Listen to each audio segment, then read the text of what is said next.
আসসালামু আলাইকুম। স্বাগত জানাই সবাইকে আমাদের এনআরবি টেলিভিশনের পক্ষ থেকে মনের জানালা ভালো থাকার গল্প অনুষ্ঠানে। সাথে আছি আমি তাসমিনা। আমাদের এই অনুষ্ঠানটি মূলত মানসিক স্বাস্থ্য সচেতনতার উপর একটি ধারাবাহিক অনুষ্ঠান।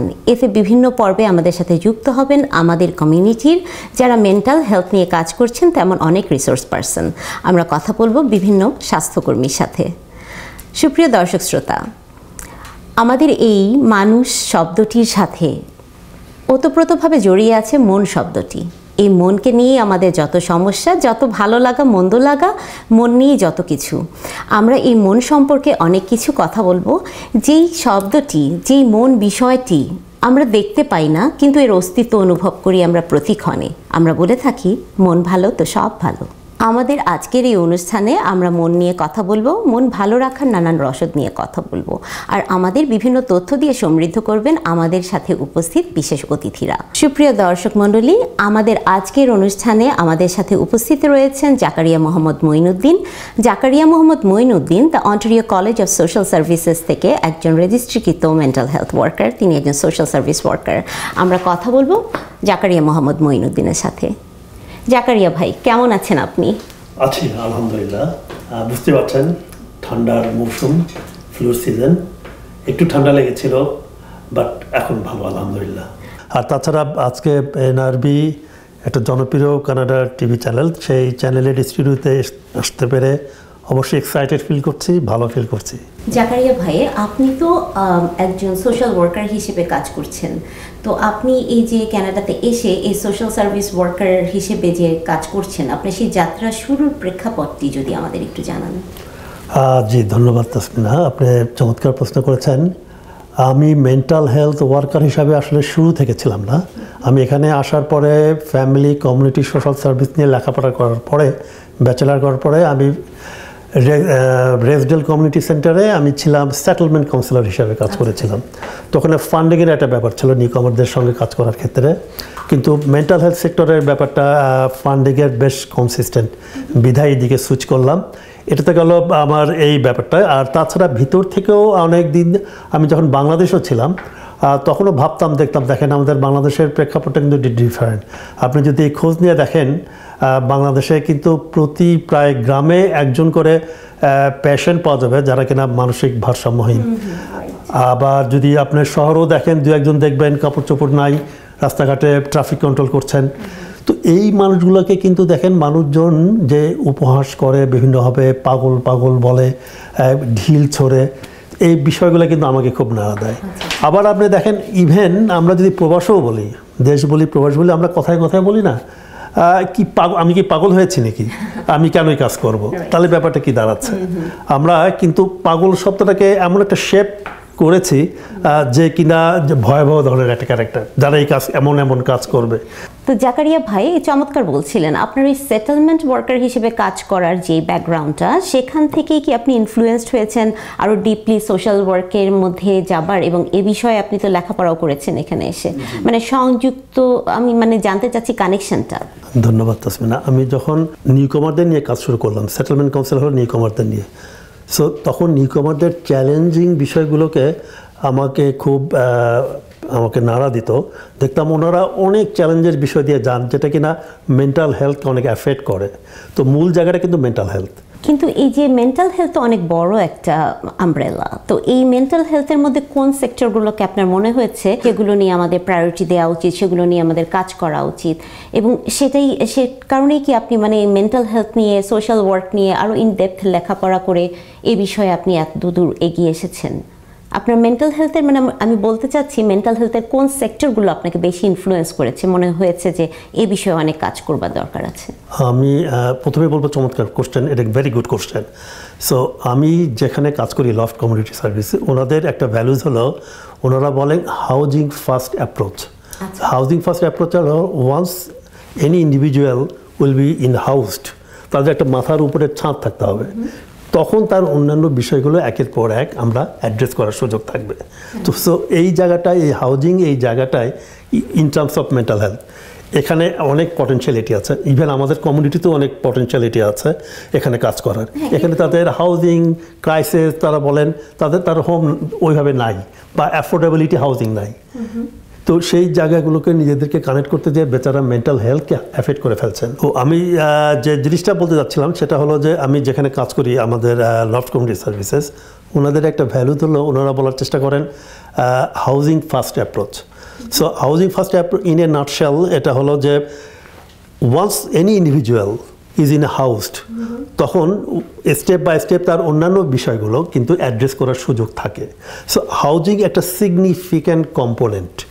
এটা আমার মনে হয় আমাদের বাংলাদেশি কমিউনিটিদের মধ্যেও এটা অ্যাপ্লিকেবল, কারণ অনেকেই হাউজিং মানে অ্যাফোর্ডেবল হাউজিং হয়তো আছেন কিন্তু বিয়ন্ড দেয়ার ক্যাপাসিটি। আমার প্রশ্ন হচ্ছে যে আমরা মেন্টাল সেক্টর নিয়ে, মেন্টাল হেলথ নিয়ে কথা বলবো। আমরা জানি যে হ্যাঁ, হাউজিং একটা বেসিক নিড, এবং হাউজিংটা না থাকলে, ইনশিওর্ড না থাকলে সেটা মেন্টাল হেলথকে মানে মেন্টাল হেলথের উপর ইম্প্যাক্ট ফেলতে পারে। কিন্তু how is it so much important, like mental হেলথের মধ্যে হাউজিংটাই কেন? এই জন্য প্রথমেই হলো যে বুঝতে পারছেন আমাদের মাথার উপরে একটা ছাদ থাকার অত্যন্ত দরকার। আর এখন নিউকামার মানুষরা যখন এখানে আসেন, এখানে যে কোনো ইমিগ্রেন্টরা যখন এখানে আছেন, তাদের জব বলেন, তাদের আদার এক্সপেন্সেস বলেন, এসব করতে যেয়ে বেচারারা হিমশিম খেয়ে যান। সো সেখানে কিন্তু হাউজিং একটা সিগনিফিক্যান্ট পার্ট তাদের। সো সেটাকে যদি অ্যাফোর্ডেবিলিটির বাহিরে চলে যায় তখন এটা অ্যাফেক্ট করে এই জায়গায়। তো এই জায়গায় যখন এফেক্ট করলো, আপনাদের আজকের যে অনুষ্ঠান, আমাদের যে মনের খোলা জানালা, মনের জানালার কিন্তু ভালো থাকার সুযোগ থাকে না। আচ্ছা জাকারিয়া ভাই, এই হাউজিং ছাড়া আদার দ্যান দ্যাট আপনি আর কি পেয়েছেন? যে মানে আমাদের বেসিক নিডগুলা, মানে যদি হাউজিং থাকে, ফুড থাকে, হ্যাঁ, তারপর আপনার কোন জায়গাটা গ্যাপ মনে হয়েছে? আরেকটা জিনিস আমি বলবো, সেটা হলো এই মানসিক ভারসাম্যহীন মানুষগুলোর মধ্যে ওনাদের লাইফ স্কিল একটা ব্যাপার। ওনাদের দেখা যায় যে ওনার সবই ঠিক আছে, লাইফ স্কিলটা ওইভাবে সো কল্ড যেটাকে সোশ্যাল এক্সপেকটেশন থাকে সেই লেভেলে হয় না। সেটা বাজেটিং বলতে পারেন, হয়তো ওনারা যখন পান আবার ওই বেসিক জায়গায় চলে আসে, ফুড, তো তাদের কগনিটিভ যে অ্যাসেসমেন্টগুলো, এই জিনিসগুলোকে কিন্তু তাদের একটু ইন্টারেকশন দরকার, আমাদের ইন্টারভেনশন দরকার হয়। ওনারা ক্যাপাবল না, তাদের সেটা এমনি নিজেরা যেখানে আছেন সেখানে একটু ক্লিনিং, সে কুকিং, এই যে লাইফ স্কিলগুলো থাকে, এটাকে যদি আমরা একটু ধরে দিই, আমরা যদি একটু কোচিং করি তাদের মতো করে, এম্পাওয়ার করে, আমরা সবসময় বলি আমাদের এই লাইনের একটা মডেল আছে, সেটাকে আমরা বলি রিকভারি মডেল। সেই রিকভারি যে জার্নি, এটা একটা হঠাৎ করে না, এটা একটা লং প্রসেস, এটা ব্যাক অ্যান্ড ফোর্থ, এটা যাবেই, এটা ফ্লাকচুয়েট করতে পারে, গিভ আপ করা যাবে না। আমরা এটাকে করব স্ট্রেংথ পার্সপেক্টিভ, আমরা বলি, আমরা স্ট্রেংথ পার্সপেক্টিভ ইউজ করে তাদেরকে কোচিং করার চেষ্টা করব, তাদেরকে টিউন আপ করার চেষ্টা করব। That's wonderful. আচ্ছা জাকারিয়া ভাই, আমার প্রশ্ন যে এই যে মানসিক ভারসাম্যহীনতা যেটা আপনি বললেন, আপনি কি এটা মানে ম্যাস পিপলের মধ্যে এটাই দেখেছেন? মানে আপনার কি মনে হয়েছে যে বেসিক নিডগুলো তাদের ফিল আপ হচ্ছে না, যে কারণে তারা মানসিক ভারসাম্যহীন? নাকি আপনি দেখেছেন যে প্রচুর মানুষ আছে আমাদের এখানে নর্থ আমেরিকাতে যারা actually they are suffering from different kinds of developmental disorder or নানান রকম অ্যাকচুয়াল মানে মেন্টাল ডিসঅর্ডার থেকেই তারা ভারসাম্যহীন? Good question. ওটা তো আছেই, ডেভেলপমেন্টাল ডিলে, ডেভেলপমেন্টাল রিজার্ভেটিভ বিষয়গুলো তো থাকলোই। তাছাড়া কিন্তু আরেকটা জায়গায় আমাদের নক করা উচিত, যেটা আমরা একটু এড়িয়ে হয়ে যাচ্ছি, সেটা হলো যে দেখেন, এমনি মেন্টাল হেলথ তো একটা আমরা DSM-4 যেটাকে আইডেন্টিফাই করে বিভিন্ন ক্যাটাগরিতে, এসবের বাইরেও কিন্তু এগুলো তো সব রিপোর্টেবল। আমাদের একটা বেশিরভাগ সিংহভাগ কিন্তু মেন্টাল হেলথ বিষয়গুলো কিন্তু রিপোর্টেবল হয় না। আমরা নিজেরা গুমড়ে কাঁদি, নিজেরা ভিতরে রাখি আমাদের বিষয়গুলো, এবং আউটবাস্ট হয়ে যখন আসে তখন আমরা ব্যাপারগুলো নিউজ পেপারে দেখি, which is too late. So আমরা যখন মেন্টাল হেলথ নিয়ে কথা বলছি, ওই আনরিপোর্টেড ব্যাপারগুলো, আনঅ্যাড্রেস বিষয়গুলো কিন্তু আমাদের কনসিডারেশনের মধ্যে নিয়ে আসা উচিত, যেটা নির্ভর করবে, দেখেন, সেটা প্যারেন্টিং হতে পারে, ফ্যামিলি লাইফ হতে পারে। এই জিনিসগুলোকে যখন আমরা ইমব্যালেন্স পর্যায়ে নিয়ে যাই সামহাউ, আমাদের প্রবাস জীবনের বিভিন্ন ব্যস্ততার জন্য হোক বা আমাদের না প্র্যাকটিস করার জন্য হোক, ভালো ভালো কথাগুলো যেটা আমরা আবার আসবে পরে হয়তো, তো যার কারণে একটা ইমব্যালেন্স সিচুয়েশনে যখন চলে যায় তখন আমাদের এই জায়গাটা একটু সমস্যা হয়ে দাঁড়ায়, যেখানে আমাদের ইন্টারভেনশন করা উচিত মেন্টাল হেলথের ব্যাপারে। অনেকগুলো সেক্টরেই তো কাজ করার জায়গা আছে এবং কাজ হচ্ছে, কিন্তু আমি একটু জানতে চাইবো যে আপনার কি মনে হয় যে এই মেন্টাল হেলথ রিকভারির জন্য টিচিং বেসিক লাইফ স্কিলস কিংবা জব কোচিং এগুলো দিয়ে আমরা খুব ত্বরান্বিত করতে পারি আমাদের সুস্থতার বিষয়টাকে?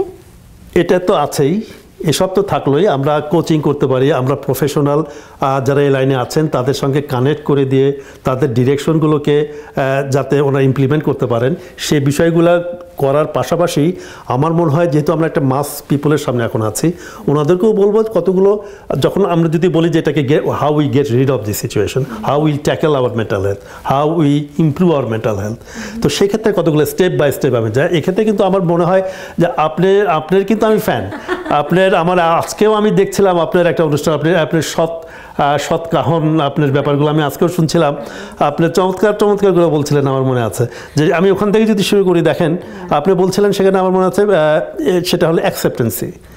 একটা প্রত্যেক মানুষের আমাদের গুড ব্যাড যে কোনো ধরনের থাকতেই পারে, সেই বিষয়গুলোকে যদি আমরা টিউন আপ করে পজিটিভের মধ্যে নিয়ে আসি, দ্যাট ইজ পারফেক্ট। আমরা আমাদের কাউন্সিলিংয়ের ভাষাটাকে বলি রিফ্রেমিং। আমরা হতে পারে আমাদের খুব কাছের কেউ চলে গেলেন পৃথিবী ছেড়ে, হতেই পারে, আবার আমি জব হারালাম, হতেই পারে, কিন্তু এইসবের বিষয়গুলোর মধ্যে যদি আমি একটা পজিটিভ নিয়ে আসি, দেখেন আমাদের কিন্তু মুরব্বীরা বলে, আমাদের সিনিয়র পিপল বলে যে আল্লাহ যা করে ভালোর জন্যই করে। এটা কিন্তু এটা ট্র্যাডিশনাল ওয়েতে কিন্তু তারা তাদের যে রিফ্রেম করলো, তারা দেখেন এটা কিন্তু চমৎকার একটা ব্যাপার। এই জিনিসটা একটা ব্যাপার আমরা করবো, আমাদের অ্যাকসেপ্টেন্স এখান থেকে দাঁড়ালো, সেটা হলো যে আমরা অ্যাকসেপ্ট করবো, যেটাই হোক, ভালো হোক খারাপ যেটা হোক, আমাদের অ্যাকসেপ্ট করা শিখতে হবে, এটা একটা দিক। সেকেন্ড যেটা আমাদের করা উচিত বলে আমি মনে করি সেটা হলো যে প্রায়োরিটিটা ঠিক করতে হবে। আমাদের অনেক কিছুই থাকবে, আমাদের আশেপাশে এলোমেলো হয়ে অনেক কিছুই থাকবে, আমাদের উচিত সেটাকে চমৎকার করে প্রায়োরিটি লিস্ট করা, এবং first priority should be self. আমাকে প্রায়োরিটি দেবো, আমার ফ্যামিলিকে প্রায়োরিটি দেবো, সব কিছুর ঊর্ধ্বে। এটা যদি হয় দেখবেন আমরা অনেক মেন্টাল হেলথের বিষয়গুলোকে আমরা ঠিক করে ফেলছি। চমৎকার বলছেন জাকারিয়া ভাই। আপনি তো মানে এই যে এখানে সোশ্যাল ওয়ার্কার্স হিসেবে কাজ করছেন, সেটা ছাড়াও তো আপনার আরও একটা পরিচয় আছে, আপনি একজন লেখক। আপনি আমাদের এই টরন্টোর সর্বাধিক পঠিত যেটা বাংলা সংবাদপত্র, সেই বাংলা মেইলের একজন নিয়মিত লেখক। এছাড়াও আপনার বেশ কিছু প্রকাশিত বই রয়েছে। তো আমি জানতে চাইবো যে আপনি যখন বইগুলো লিখেন, যেমন আপনার জ্যোৎস্না ম্যানশন একটা বই আমি পড়েছি, আমার বেশ ভালো লেগেছে, সেখানেও এরকম, তারপর আপনার বিভিন্ন লেখার মধ্যে হোমলেসনেস বিষয়টা কিন্তু চলে আসে। তো আপনি আপনার লেখার সময় এই পত্রিকার লেখাই হোক কিংবা বইয়ের লেখাই হোক, আপনি মানসিক স্বাস্থ্যকে কতটুকু গুরুত্ব দেন? গুড। আসলে প্রথম আপনার দুটা পার্টকে আমি যদি একটা করে বলি, ফার্স্ট বলি পেপারের কথা। জি, আপনার সঙ্গে আমি একেবারে একমত। আমাদের কানাডার অত্যন্ত জনপ্রিয় বাংলা মেইল পত্রিকা, সাপ্তাহিক বাংলা মেইল পত্রিকা আমি নিয়মিত লিখি। ওখানে ওই লেখাগুলোতে আমার মেইন ফোকাস থাকে মেন্টাল হেলথের উপরে আমি অনেক ফিচার লিখেছি, অনেক গল্প লিখেছি, এবং সেগুলো যখন আবার মাস মিডিয়াতে শেয়ার করি তখন দেখি মানুষ ইন্টারেক্ট করে, মানুষ জানতে চায় যে ভাই আপনি অমুক লিখছেন, এটাকে কীভাবে। তো এইটা একটা ব্যাপার থাকে। এবং আমি কিন্তু কাজের বাইরে আমরা কিন্তু 6 জন, আপনাকে বলেছি কিনা, আমরা 6 জন কিন্তু এখানে একটা অর্গানাইজেশন ডেভেলপ করেছি, রেজিং দ্য হোপ।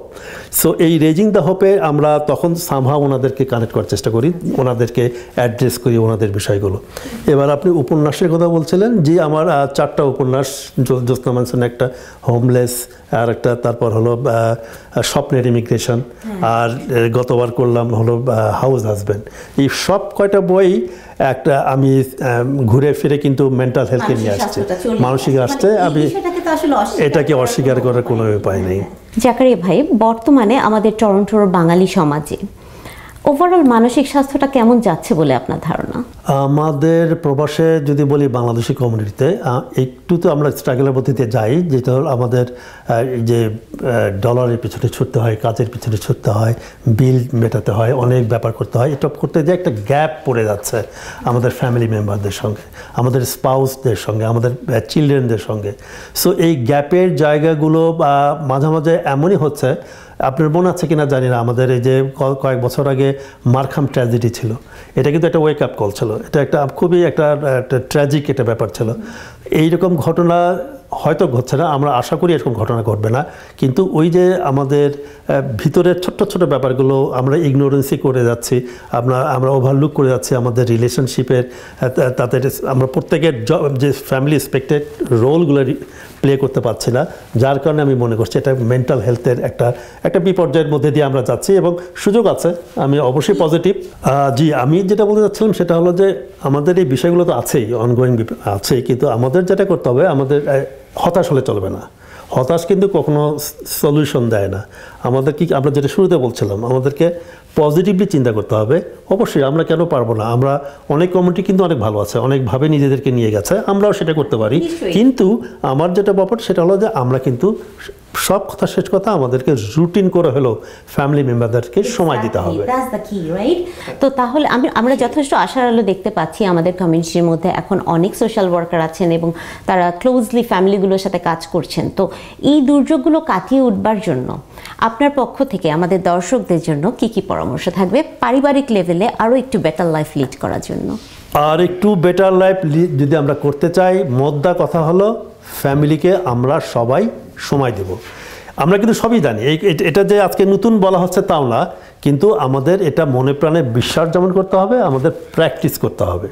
আমরা আমাদের বাচ্চাদের সময় দেব, স্পাউসদের সময় দেব, এবং পাশাপাশিভাবে আমাদের যেটাকে বলে আমরা আমাদের মতো করে ছুটি কাটাবো, সময় কাটাবো, যখনই সময় পাবো আমরা সেটা লং ড্রাইভ হতে পারে, বন্ধনটাকে আরো স্ট্রং করার নিমিত্তে এর কোনো ব্যতিক্রম নাই, হতেই পারে না, ছিল না, এটা হবে না। পাশাপাশিভাবে আমাদের যেটা আরেকটা ব্যাপার করতে হয় সেটা হলো অনেকেই আবার এই যে ইয়োগা করে থাকেন। তো আমাদের কিন্তু বিভিন্ন সব ধর্মেই স্পিরিচুয়াল কিছু ব্যাপার থাকে, কানেক্টেডনেস, সৃষ্টিকর্তা বলি, গড বলি। তো এটা হয় কি, এটা হলো বডি, মাইন্ড এবং স্পিরিটের সঙ্গে একটা কানেক্ট হয়, একটা কানেকশন হয়, আমরা যেটার অনেক একটা সিগনিফিক্যান্ট একটা ব্যাপার থাকে। এটা হয় আমাদের মাইন্ডে স্থির থাকে, মাইন্ড সেট হয়, এবং এটাতে আমাদের অ্যাটেনশন পাই, আমাদের কর্মে উদ্দীপনা পাই, যেটা আমি মনে করি এটাও একটা ব্যাপার, এটা আমরা করতে পারি।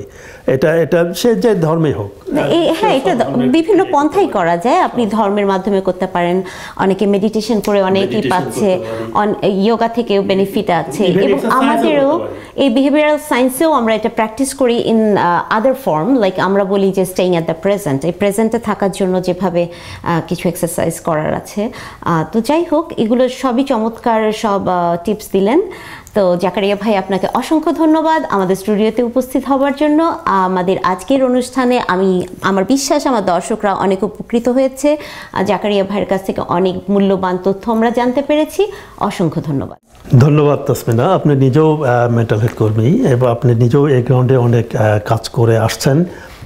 আপনি আজকের যে অনুষ্ঠানটা ফ্যাসিলিটেট করলেন, আমি মনে করি অবশ্যই দর্শকরা এর থেকে উপকার পাবেন। আর ধন্যবাদ জানাচ্ছি কানাডার জনপ্রিয় টিভি চ্যানেল এনআরবিকে এই ধরনের একটি ব্যতিক্রম ধর্মী অনুষ্ঠানকে ব্রডকাস্ট করার জন্য। ধন্যবাদ এনআরবি। আমি সব শেষে শুধু একটাই কথা বলবো, সুস্থ রাখুন, মেন্টাল হেলথকে স্বীকৃতি দিন। It's a part of health. Mental health is not alien, it is the part of our health. ধন্যবাদ।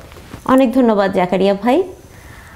ধন্যবাদ আমাদের সকল দর্শকদের, সবাইকে ধন্যবাদ জানাচ্ছি বিশেষ করে আমাদের পাশে থাকবার জন্য। কৃতজ্ঞতা জানাই আমাদের উপর আপনার আস্থা রাখবার জন্য। সবাই যে যেখানে আছেন সবাই ভালো থাকুন। আপনার শারীরিক স্বাস্থ্যের পাশাপাশি মানসিক স্বাস্থ্যকেও গুরুত্ব দিন আপনার মনকে, এবং গুরুত্ব দিন আপনার ভালো থাকাকে। আমাদের আজকের এই অনুষ্ঠান আমাদের এনআরবি আয়োজিত মনের জানালা ভালো থাকার গল্প অনুষ্ঠান, যে যেখান থেকে দেখছেন সবাইকে অনেক অনেক ধন্যবাদ জানিয়ে আজকের মতো বিদায় নিচ্ছি আমি তাসমিনা। আপনাদের সাথে আবারও দেখা হবে পরের পর্বে। শেষ পর্যন্ত সবাই ভালো থাকুন, মন খুলে হাসুন, প্রাণ ভরে বাঁচুন।